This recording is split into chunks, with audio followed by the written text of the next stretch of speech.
Kiva is a relatively new nonprofit. We're based here in the Mission District in San Francisco. So essentially, we're a 501c3 organization, and what we've done is we built a website.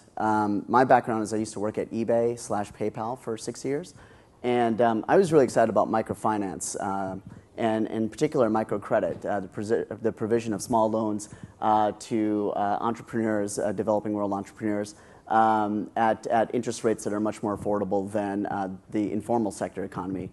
And what we've done with Kiva, essentially, is we've let organizations around the world post up basically photos and business descriptions of entrepreneurs in over 45 developing countries, so that all of us, kind of $25 at a time, can become a microlender. And what started as I think it was in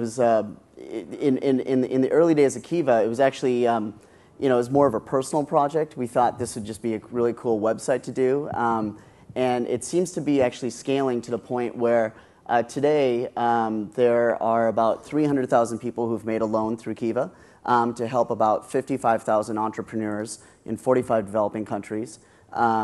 The total amount that the internet community in the first 34 months has raised is about $36 million, and we're raising $1 million every 10 days on the website. What's really interesting is that it took us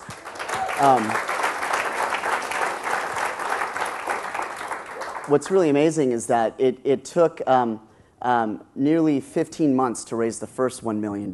So at Kiva, and it's really starting to begin to ramp. And I think the thing that we get excited about are other mission impossibles on the internet, like Wikipedia, which started 7-8 years ago, which, to think that someone would actually be so bold, and a group of people would be so bold to try to create an encyclopedia that's co-created by all of us, that has actually pretty decent integrity, is pretty, I think, pretty remarkable as an internet public good.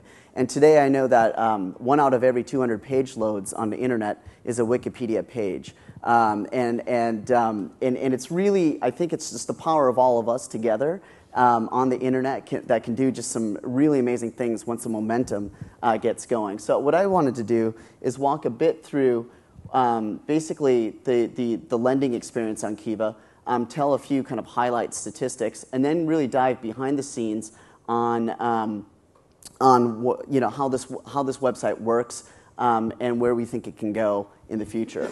So if we look at, for example, Eduardo here. Eduardo is in Mexico and needs $525 for construction, and so you can read basically Eduardo's story right here and see a photo.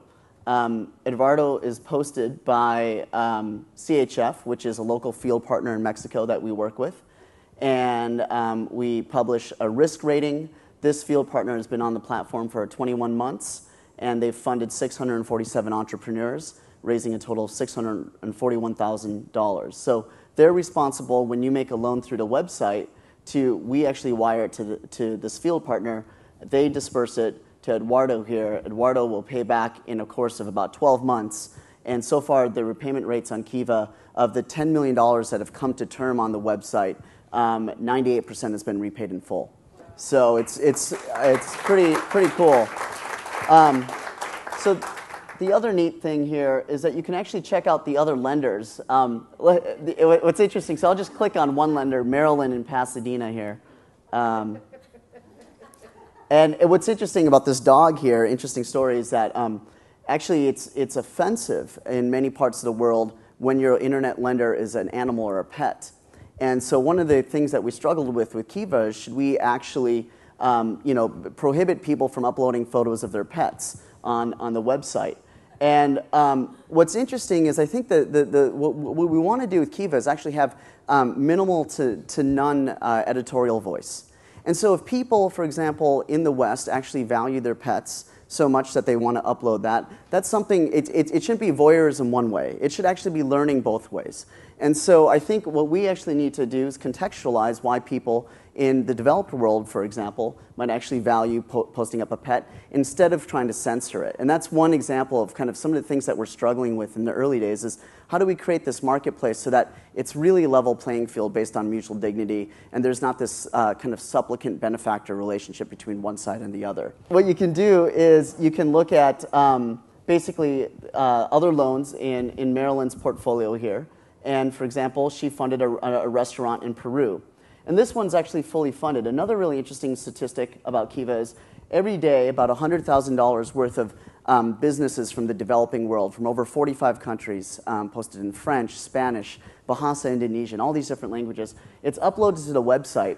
And then by the time it shows up on the website, it'll be fully funded in about 1 to 2 days by 20 individuals around the internet in $25 increments. So things don't wait very long for it to get fully funded.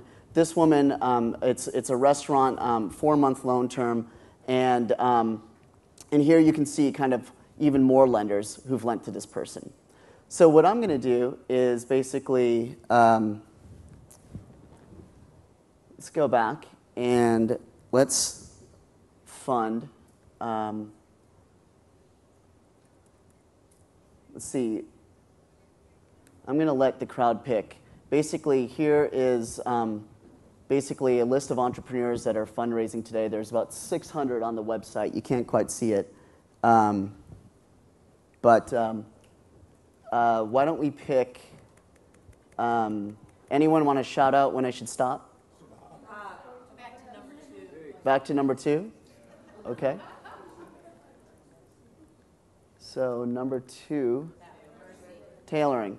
This is Mercy in Tanzania. Oh, great! We can. She's requesting $800. 94% has been raised, so maybe we can basically be the final 50 to fund, and basically. So when you hit Lend Now, you basically go to a checkout process, and what's interesting is the average user will lend about $100, we also have a gift certificate functionality, so if you want to give someone I would argue a pretty meaningful birthday gift or holiday gift, this can be something because when you give them the money, they actually get it back and then they can reloan it in 2009, 2010, 2011. Most people don't actually, in fact, only 10% of the people who get repaid on Kiva actually withdraw the money. The rest actually revolves, and so this $36 million. It's really exciting what all of us together on the internet can do. $25 capital, kind of raising money, kind of Howard Dean style or Barack Obama style. I think over the course of the next 5 to 7 years, we think we could reach about $1 billion in loans. Which, to put that in perspective, Citibank today, their total lending and microfinance is only about 80 million. So all of us, the internet community, can actually be much bigger than one of the world's largest institutions in microfinance, and I think that's really. I think that inspires a lot of hope. So